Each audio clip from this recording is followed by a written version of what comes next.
Todas las Voces es un podcast de la Comisión de la Verdad, en el que escuchamos a analistas, investigadores, periodistas, profesoras, profesores y líderes de opinión cuyo trabajo contribuye a la comprensión de la verdad del conflicto armado en Colombia. Contrastamos puntos de vista y escuchamos todas las voces. Hola, profesor Gabriel Tobón, bienvenido. Gracias por venirse a tomar un café con nosotros en la Comisión de la Verdad. Muchas gracias a ustedes por invitarme y sí, el café está un poco caliente, pero rico.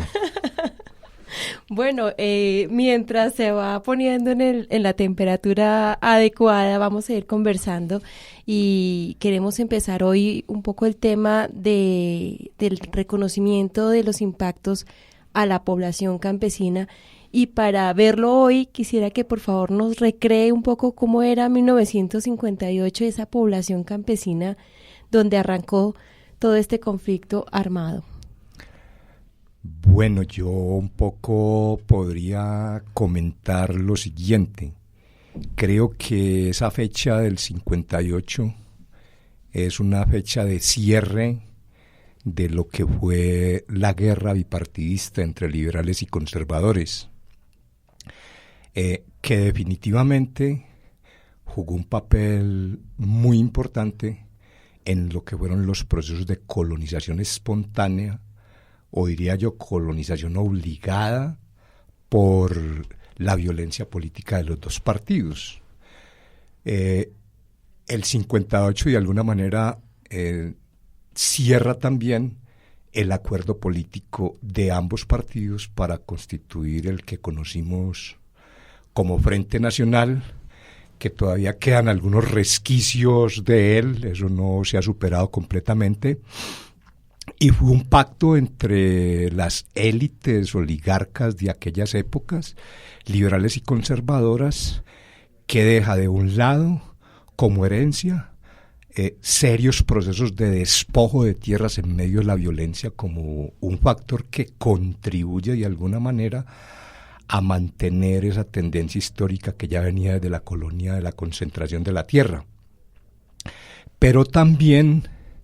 que de alguna manera favorece los intereses de los terratenientes que se habían apropiado de los baldíos de la nación. Ese 58 coge a un campesinado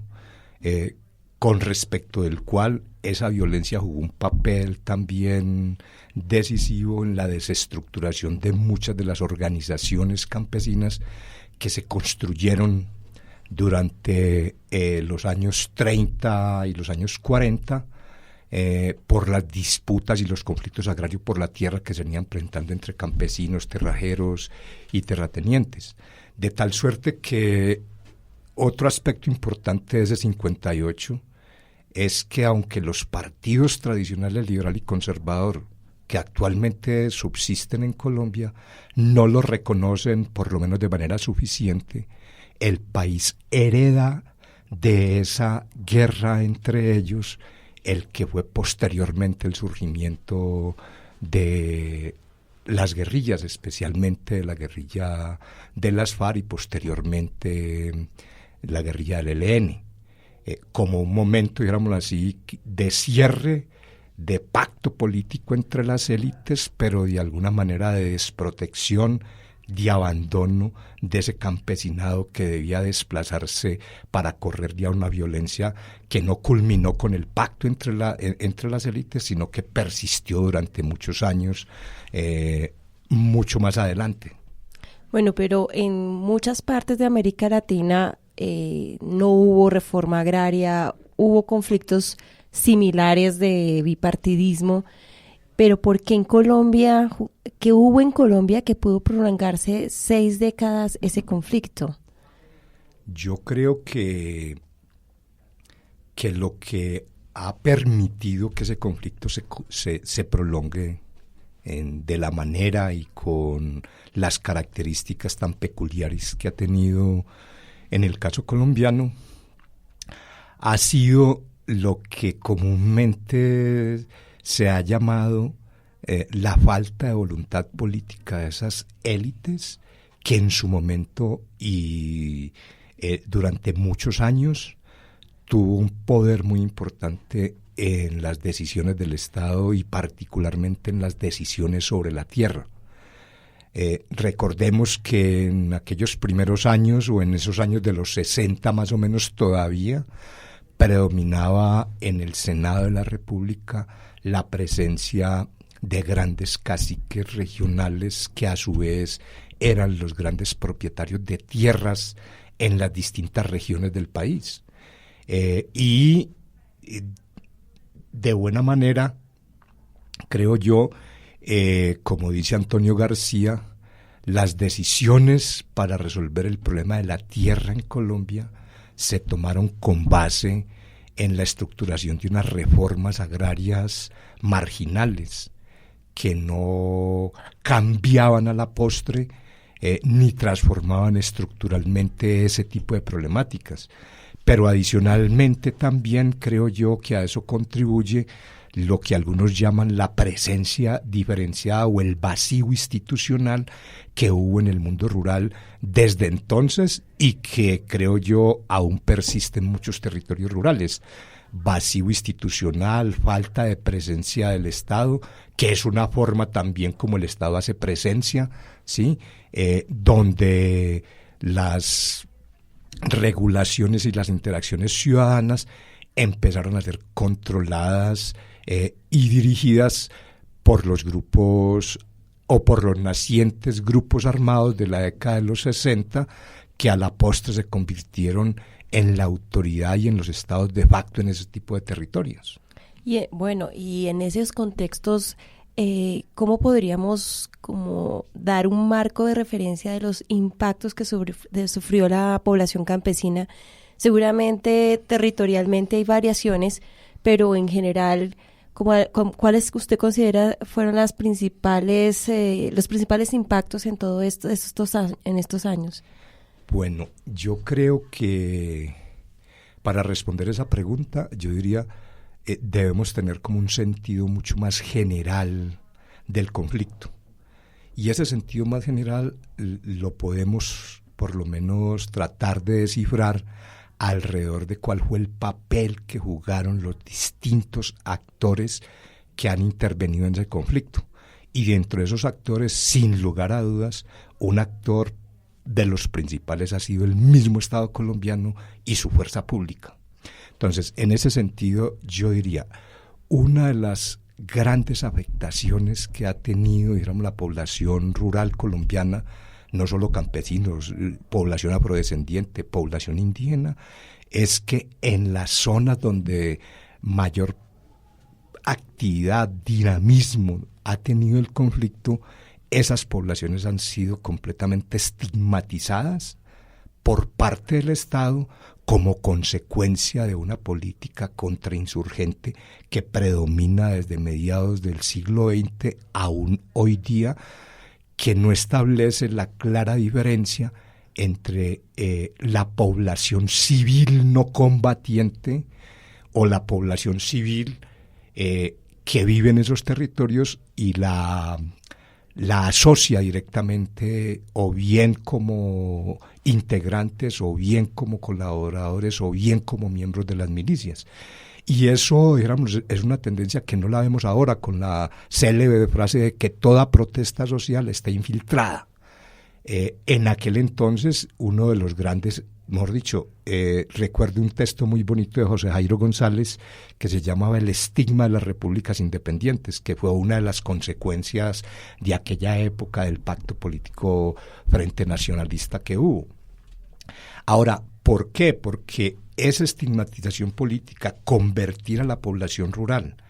como un enemigo del Estado por el tipo de asociación, a veces consciente, a veces impuesta, en territorios donde había presencia de actores armados, fue de alguna manera creando las condiciones para que esa población campesina sufriera los mayores horrores en materia de violencia política sobre ella, porque los grupos paramilitares, especialmente desde los años 80 hacia acá, actuaron contra esa supuesta base social que respaldaba al actor armado, haciendo acciones de escarmiento sobre él, produjo múltiples masacres en distintas regiones, comportando, digamos, un parámetro común de escarmiento. El enfrentamiento no era mayoritariamente entre armados, sino que era un enfrentamiento especialmente contra esa población rural. Se dice genéricamente población civil, pero es claro que el gran afectado ahí fue esa población rural. Pero además de eso permitió de alguna manera que el Estado como uno de los actores principales desconociera su función, sus competencias y la responsabilidad con esa población localizada en esos territorios. Y el mismo Estado contribuyó poderosamente a vulnerar los derechos más elementales de las personas, porque el Estado y la fuerza pública que lo representaba en esos territorios, digámoslo como dicen usualmente los campesinos, la única presencia que conocemos aquí es la del ejército, y el ejército lo que había era, sospechando de todos, de que eran miembros, auxiliadores, milicianos, etcétera, sindicó en varias ocasiones y, como hoy se dice, produjo múltiples falsos positivos para que esas personas fueran encarceladas, para que esas personas fueran detenidas, acusadas simplemente de ser rebeldes o imputarles el delito de la rebelión o la asociación para delinquir. Entonces ese es otro de los problemas. Y esto de alguna manera se complementa como con otro impacto muy negativo, es que por cuenta de eso el Estado desconoce las causas que originaron ese conflicto, pero también desconoce los derechos que tiene ese tipo de población.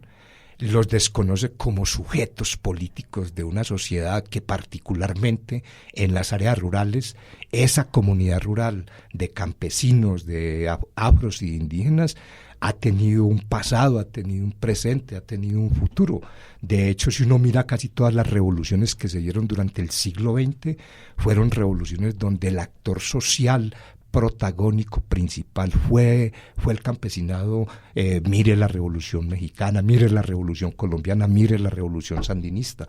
En casi todas ellas ese ha sido un actor determinante en los cambios y en los procesos que se han sufrido. Al desconocer esos derechos incluso, ¿sí?, y al tratar de reducir los impactos del conflicto solo a las acciones de la guerrilla, que también las tuvo, un análisis más detallado puede establecer las diferencias de comportamiento que ha tenido cada uno de esos actores armados. Pero por supuesto también creo yo que es importante reconocer que el conflicto visto en su conjunto y vistas las disputas entre los actores afectó profundamente los núcleos familiares de las familias campesinas. De eso quería que me hablara, profe Gabriel Tobón, porque, bueno, sin lugar a dudas, muchos de los reclutamientos forzados se hicieron en población campesina, es sin duda. También los ciclos de violencia y los desplazamientos afectaron toda la composición y a las mujeres en particular también hubo una afectación específica. Entonces, de alguna manera fueron empujados no solo como víctimas, sino también empujados a ser parte en algún momento de las filas. ¿O no?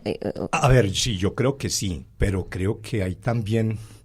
sería ideal establecer como una especie de periodización dentro del cual el comportamiento de la población campesina con los actores armados, especialmente, bueno, actores armados de izquierda, y cuando conocimos la presencia de actores armados de derecha representados por los grupos paramilitares, pues también tiene características similares. Entonces, yo podría señalar un poco que esa población campesina, especialmente en los primeros años de surgimiento de los actores armados, lograba haber representado sus intereses en las propuestas que algunos llaman idílicas de los guerrilleros, que eran una expresión de los Robin Hood en Colombia. Pero todas las secuelas que dejó la guerra bipartidista, el aislamiento de estas poblaciones, la falta de oportunidades, ¿sí?, la inexistencia de políticas agrarias que permitieran que la gente pudiera subsistir, Hubo periodos, yo conocí casos en algunas regiones del país donde la gente, los padres entregaban a sus hijos a los grupos armados. Incluso algunos de los viejos que participaron en las guerras anteriores, algo así, desenterraban las escopetas que todavía tenían y las entregaban hijos con un mínimo de dotación. Entonces, ese es un periodo, digamos así, en el cual uno podría decir una población campesina hostigada por el Estado, víctima de una violencia entre los partidos, porque recuerde que los partidos financiaron, el Partido Liberal financió la compra de armas y las guerrillas de los llanos es el más claro ejemplo de eso. Entonces, esa población tuvo un comportamiento donde vio representados unos intereses y, diría yo, voluntariamente en unas primeras fases entregaba a sus hijos para que lucharan por una causa que todo el mundo veía justa. Hay un segundo periodo, creo yo, y en ese sentido, digamos, el comportamiento del actor armado era completamente distinto al que conocimos años posteriores, dentro de los cuales, a mi juicio, los actores armados, todos ellos,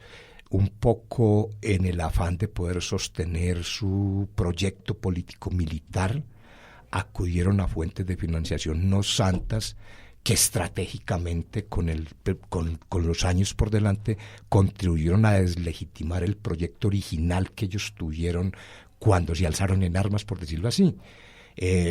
Hago referencia, por ejemplo, a que ese actor armado contribuyó de alguna manera en procesos de formación a la población campesina sobre la justicia, sobre la democracia, sobre el papel del Estado, contribuyó a sus formas de organización.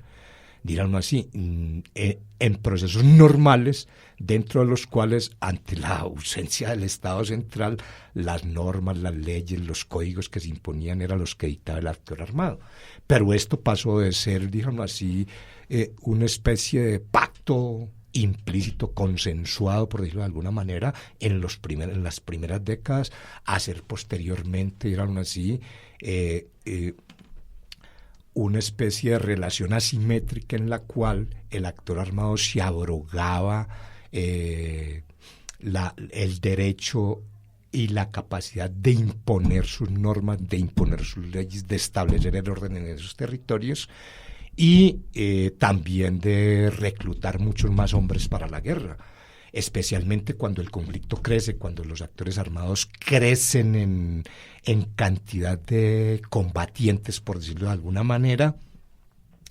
Eso les crea presiones económicas muy fuertes y es un periodo en donde lamentablemente se articulan o se vinculan con los procesos de narcotráfico, por decir en general, como procesos, aunque ellos jugaban un papel muy importante en el control de esos territorios, y se dio la famosa historia que conocemos, que ante la imposibilidad de que las poblaciones que influenciaran les hicieran caso para evitar el cultivo de la coca, terminaron cediendo y transándose para establecer el famoso impuesto al gramaje, que es ampliamente conocido pues en toda esta historia que venimos comentando. Y después del impuesto al gramaje pues pasaron ya a ser socios más activos en el cultivo, en la recolección, en el procesamiento, por lo menos hasta la pasta a base de coca, ¿cierto? Y posteriormente entraron en alianzas con un objetivo fundamentalmente, que el fin de meterse a ese negocio para conseguir recursos y financiar su proyecto político lo permitía. El fin justificaba los medios, el fin de equipar la gente, de dotarla de armamentos, de avanzar en las comunicaciones, en las tecnologías para la guerra, en la compra y modernización de armamentos, pues lo justificaron, y ese es como el inicio del fin, por lo menos del reconocimiento a la justeza de un proyecto político que siempre ha estado un poco señalando muy buena parte de las desigualdades y las injusticias sociales que desde esa época arrastra este país, configurando lo que otros o muchos llaman o llamamos una gran deuda histórica que tienen las élites políticas, que tiene la sociedad colombiana con esas poblaciones rurales en esos territorios. Hagamos bueno, ya se le está enfriando el café. Sí, pero vamos a aprovechar el último, lo tibio que todavía se encuentra.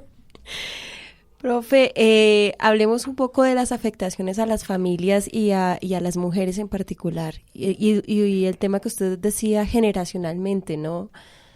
Ya lo ha dicho, ha habido periodos, pero ¿qué significaba un conflicto, estar en guerra para un campesino que tiene que salir después de que tiene 70 años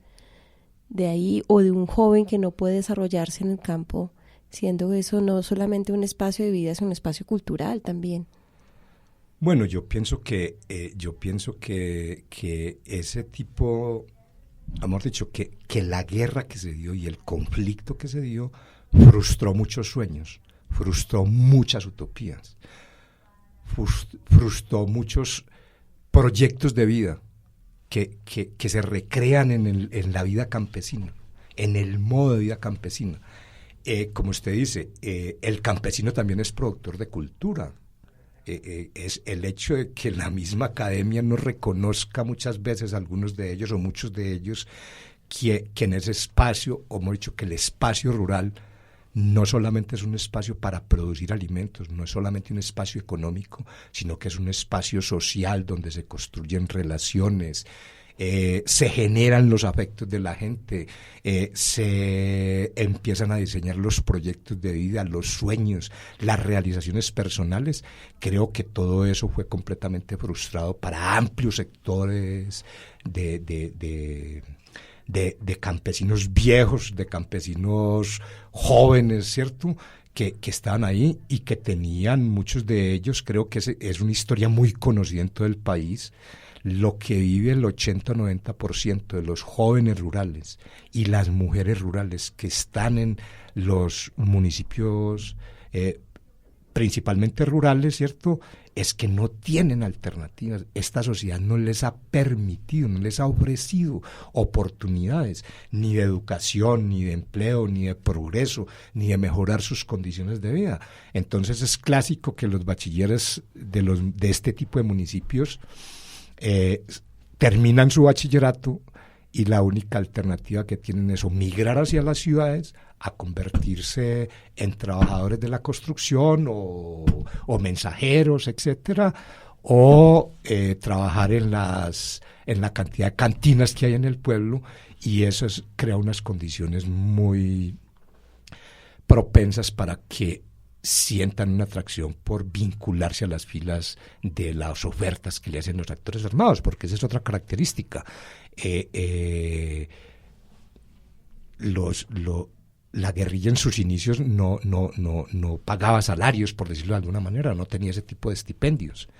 Lo que sí fue muy fuerte con los grupos paramilitares, ¿cierto? Entonces eso era un atractivo muy importante, pero eso fue generando, digamos, para volver al punto en que frustró, por un lado, muchos sueños, muchos proyectos de vida. Creo yo que desintegró esos núcleos familiares, sabiendo cómo conocen o conocemos las personas que más o menos hemos tenido unas relaciones por muchos años con el campo, que la unidad de la familia campesina es un factor determinante que los cohesiona, y que la forma como tratan de construir de manera autogestionaria lo que el Estado no ha sido capaz de darles es completamente ejemplar. Todo eso se destruye con la guerra, ¿sí? Y también hay que señalarlo, creo que algunos de ellos ya lo han reconocido, que dentro de eso la mujer rural, madura o joven, ha sido una de las principales víctimas del conflicto armado. También la guerra se convirtió en una estrategia para violentar los derechos de las mujeres, para acabar de profundizar, digamos así, esa diferenciación tan odiosa que ha sido en los papeles y los roles que le han puesto a jugar a las mujeres, cuando ellas han sido un factor determinante en los procesos de los proyectos de vida campesinos, ¿cierto? Entonces también eso ha sido muy dramático, porque muchas jóvenes, ¿cierto?, se veían en la misma situación de los hombres. Yo recuerdo casos incluso en que, estando en la región de la Macarena, Meta, en el departamento del Meta, a mí me tocó por lo menos viajar. Le hicimos un favor a una china súper joven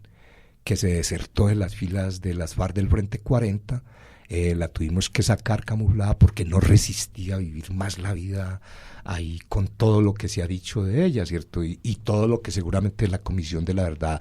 va a poder, digamos así, mostrar como evidencia de daños que en el fondo son irreparables en la vida de cada uno de los seres humanos, ¿cierto? Como lo que ocurrió. Una violencia, violaciones obligadas muchas veces a no tener familia o a posponerla para otros momentos. Entonces yo creo que esas son afectaciones, digamos así, en las personas, en la vida social, que destruyen también esos tejidos familiares tan fuertes y tan cohesionados que se construyen. Entonces creo que en ese sentido ha sido completamente, pues, lamentable que los actores armados hayan tenido ese tipo de comportamientos. Ahora que el Estado siempre se los atribuye a la guerrilla, pero recuerde usted también cuántas acciones similares no fueron responsabilidad de los soldados del Ejército Nacional, de la policía, ¿cierto? ¿Sí? Porque igual que como ha pasado con este tema en el Acuerdo de la Justicia Especial de Paz, o sea, no quieren por lo menos decir la verdad de todos aquellos civiles, principalmente empresarios, que patrocinaron esa guerra y que patrocinaron esos actores armados. Bueno, pero justamente el acuerdo por el fin del conflicto firmado entre el Estado colombiano y las FARC-EP comprendió la necesidad de poner en el primer punto del acuerdo la reforma integral agraria, justamente entendiendo el gran impacto en esta población y la deuda histórica por una reforma. ¿Qué debería estar pasando? Hablemos un poco del acuerdo y ese primer punto dedicado a la reforma. O sea, lo que debería estar pasando, que no ha pasado, ¿sí?, es que efectivamente el gobierno asumiera su responsabilidad como Estado. Lo que debería estar pasando es que las grandes empresas, los grandes gremios, los sectores o los poderes económicos y políticos tuvieran la decisión de cumplir con lo pactado en los acuerdos de La Habana y de cumplir especialmente con el punto 1 que se conoce como el punto de reforma rural integral, ¿sí? A mi juicio, diríamoslo así, la clase política colombiana, los poderes económicos se han negado históricamente. Esto es una nueva negación para empezar a implementar lo que contiene ese acuerdo, con una particularidad muy importante, es que el acuerdo es muy particular porque el acuerdo consiste en que la guerrilla vuelve y le recuerda al Estado, y el Estado está de acuerdo en que cumpla con las leyes que ese Estado ha expedido desde el año de 1936, cuando expidió la ley 200. ¿1936? 1936 se expidió la primera ley de reforma agraria más formal, la ley 200 del 36, ¿sí?, que posteriormente terminó beneficiando a los terratenientes, pero que tenía, digámoslo así, el propósito de reconocer a aquellos campesinos que habían adquirido unas tierras, ¿cierto?, que eran también baldíos de la nación, de las cuales se querían apropiar los terratenientes. Pero desde entonces ni siquiera con la ley 160 del 94 el Estado ha cumplido, y el acuerdo lo que dice incluso es cumpla, y yo me atrevería a decir cumpla parcialmente algunos de los artículos de la ley 160. A eso se ha negado el Estado, a eso se ha negado particularmente este nuevo gobierno por los desacuerdos que ha tenido con el acuerdo. Entonces expidió un decreto supuestamente para implementar el punto 1 de reforma integral, acceso a tierras, zonas de reserva campesina, etcétera, etcétera. Y ese acuerdo y ese decreto, que es el decreto ley 902 de 2017, sencillamente cumple parcialmente con el acuerdo. Pero lo más llamativo de ese decreto ley 902 es que crea unos nuevos sujetos de acceso a la tierra, que no están contemplados en el acuerdo. En el acuerdo lo que se contempla es que el Fondo de Tierras surtirá 3 millones de hectáreas para campesinos pobres que no tienen tierra o tienen muy poca, para desplazados por la violencia, para las víctimas, para la población reincorporada. Y el 902 y el mismo gobierno de Juan Manuel Santos se pasa por la faja eso y crea unos nuevos sujetos de acceso a la tierra. Entonces crea los famosos sujetos parcialmente onerosos y onerosos que pueden acceder a la compra de tierra. Eso incluso en el decreto está estipulado que hasta un número determinado, el máximo 750 salarios mínimos de patrimonio y tal, pueden comprar tierra, pueden ser sujetos. Con eso, de alguna manera, el Estado demuestra, y aún así, otra negación histórica de darle prioridad a los que realmente están necesitando tierra, pero no solamente tierra, pues también necesitan asistencia técnica, también necesitan salud, también necesitan educación. Y yo traigo esto a cuento porque muchas veces algunos académicos llegaron a decir en un momento determinado que no, que ya el problema de la tierra no es una reivindicación de los campesinos, porque ahora hay que hablar con mucho mayor énfasis del territorio, ¿cierto? Y yo a muchos de ellos les quería recordar el primer mandato campesino que surgió de las luchas campesinas de los años 70, que decía, no es solo tierra, es también lo que hoy llamamos bienes públicos, es salud, es vías, es educación, ¿cierto? Es asistencia técnica, es capital para financiar los proyectos productivos y poder mejorar los ingresos, etcétera, etcétera. Entonces, yo creo que eso no está sucediendo todavía, que eso está completamente aplazado. Creo que los 7 millones de hectáreas que se acordaron en formalización, de eso no hay avances significativos, por lo menos. Lo que hizo la Agencia Nacional de Tierras en un primer momento fue entregar unos títulos que ya venían de la época del INCOR y los presentó ante la opinión pública como avances en la formalización, cuando eso no era real, o muchos de esos títulos que entregó no obedecían al proceso propiamente dicho desde el momento en el que arranca la implementación de los acuerdos. Y de los 3 millones de hectáreas, de los nuevos 3 millones de hectáreas, tenemos lamentablemente que decir que ahí sí hay menos niveles de cumplimiento.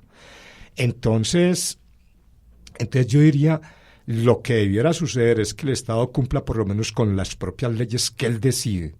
que no son otra cosa. Por eso ese acuerdo no es tan revolucionario como pretenden ciertos sectores de la sociedad colombiana, que lo ven como una expresión del castrochavismo y tal y pascual, sino que es un acuerdo mucho más tímido que lo que significaron otras leyes de reforma agraria y otros procesos anteriores. ¿Y los PEDET? Bueno, los PEDET, yo creo que los PEDET tienen el mérito, a mi juicio, principalmente de identificar los 170 municipios y otros pocos que le han ido agregando como los municipios mayormente afectados por el conflicto armado interno. Pero todo el mundo sabe en este país, creo que hay pistas en el acuerdo que así lo señalan, que no son solo 170 municipios. El país tiene aproximadamente 1.120 municipios y el 80%, 90% de esos municipios también tuvieron afectaciones por el conflicto. No tan directamente como unos, pero también, digamos así, tienen en sus territorios y en las vidas de las poblaciones rurales los mismos problemas que tienen aquellos que fueron mayormente afectados por el conflicto. Entonces tiene ese mérito. Pero a mi juicio, esos PED fueron diseñados de tal manera que tenían de parte del gobierno una prevención excesiva para evitar que los nuevos, los guerrilleros, por decirlo así, o la población que estaba en ese momento en las zonas transitorias veredales de normalización y posteriormente en los espacios de capacitación territorial, para evitar la influencia que pudieran tener sobre las poblaciones. Entonces, por eso hicieron un diseño que aparentemente a todo el mundo en el esquema le parece muy participativo. Pero realmente yo he conocido varias experiencias en el departamento del Caquetá, en la región de Montes de María. Uno no puede, digamos así, algo así como generalizar, porque hubo regiones donde hubo experiencias muy positivas de participación, pero hubo otras regiones donde fueron procesos de participación muy precipitados, muy rápidos, ¿cierto? Dentro de los cuales en unos pocos días, en una reunión, en un taller, obligaban a la gente, o bueno, no es que la obligaban, la gente participaba entusiasmadamente para identificar sus principales necesidades que la gente está cansada de repetir, porque muchas de esas necesidades están plasmadas en los planes municipales de desarrollo, en los diagnósticos que hacen los planes municipales de desarrollo. Muchas de esas reivindicaciones están plasmadas en los planes de ordenamiento o en los esquemas de ordenamiento territorial, de tal manera que cuál era la posibilidad real de que la gente en su participación tuviera capacidad de incidencia y de decidir sobre esas prioridades. Y si usted mira los famosos planes regionales, los planes municipales de transformación regional, se reducen a unos escuetos diagnósticos, que es lo mismo que la gente sabe, y a un listado de proyectos que conforman el gran universo de todos los proyectos que el Estado históricamente ha dejado de cumplir en esos territorios. Y para acabar de ajustar, pues sabemos las restricciones presupuestales, la falta de compromisos del Estado para cumplir con esos acuerdos municipales que se lograron por los PEDET, ¿cierto? Y de alguna manera la gente está manicruzada, viendo frustradas nuevas expectativas que les crearon con los PEDET, porque finalmente no es que el Estado desconociera, ¿cierto? No es que no existieran proyectos que la gente tenía identificados, pero vea usted que, por ejemplo, una de las demandas más sentidas de la gente en este tipo de territorios son las famosas vías terciarias. Hasta lo reconocen los más opuestos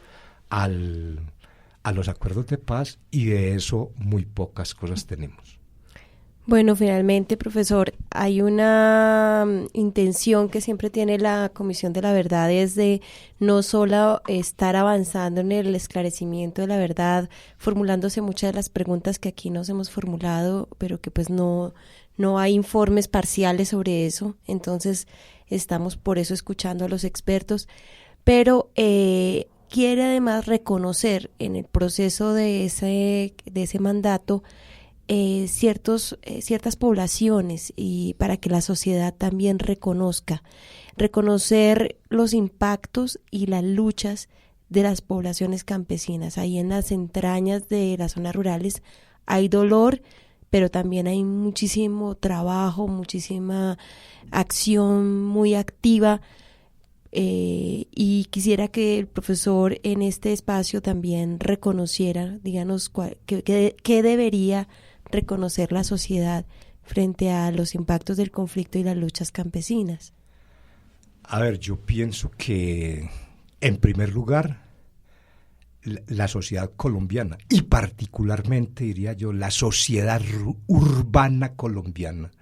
reconozca al campesino y a las comunidades rurales que viven en los territorios rurales como seres humanos dignos y merecedores de todos los derechos humanos de primera, segunda y tercera generación que tienen. Eso es lo que creo yo.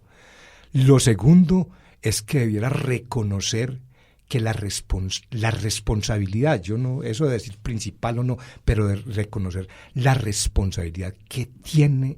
esa sociedad urbana en sus altos niveles de insensibilidad, de desinformación y de incomprensión de la dinámica histórica y actual del mundo rural colombiano. Debía reconocerlo, y creo que parte no lo reconoce cuando, aún por una escasa diferencia, esa manifestación de esa sociedad urbana se atreve a negar los acuerdos de La Habana. Entonces, si la sociedad no comprende la situación que viven esas personas en el campo, si la sociedad urbana no modifica sus prácticas políticas, si no modifica sus formas de concebir este sector, representan el 30% de la población colombiana, si no lo reconocen esa dimensión, si no contribuye a que el Estado cumpla con los compromisos históricos que tiene con esas poblaciones, con absoluta seguridad el conflicto armado interno en Colombia se va a reproducir más tarde que temprano. Profe, ¿qué fue lo que lo motivó a usted a tomar como principal tema de investigación y de su vida intelectual a este tema? ¿Cuál fue su motivación personal? La mía particularmente se origina desde mis primeros años en la universidad y haber estado muy de cerca a los procesos de la NUC en los años 70.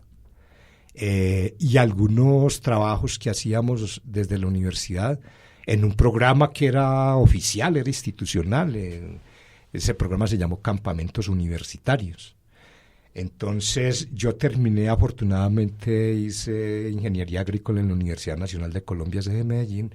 y participé de esos campamentos universitarios que consistían básicamente en ir a estarse unos 8 o 10 días y convivir con las comunidades rurales, y en medio de eso pues uno logra sensibilizarse de las difíciles condiciones que ellos tienen y toma la preocupación pues desde ese entonces de apoyar a la NUC en sus primeros años, en sus primeras luchas, y posteriormente ir apoyando muchas organizaciones campesinas para acompañarlas, para compartir experiencias, etcétera. Entonces eso de alguna manera ha constituido parte de mi proyecto de vida, está ahí metido, y afortunadamente tuve oportunidad de estar como docente en una maestría en desarrollo rural que me agrada mucho por la posibilidad de compartir todas estas historias con los estudiantes. Bueno, profesor Gabriel Tobón Quintero, muchísimas gracias por venirse a tomar un café aquí con la Comisión de la Verdad. Muy bueno, creo que tenemos que traer a esta mesa un termito para que cuando se acabe podamos de alguna manera darle continuidad al líquido caliente. Muchas gracias. Los puntos de vista de nuestros invitados e invitadas son aportes significativos para abrir la escucha y no representan las posiciones de la Comisión de la Verdad.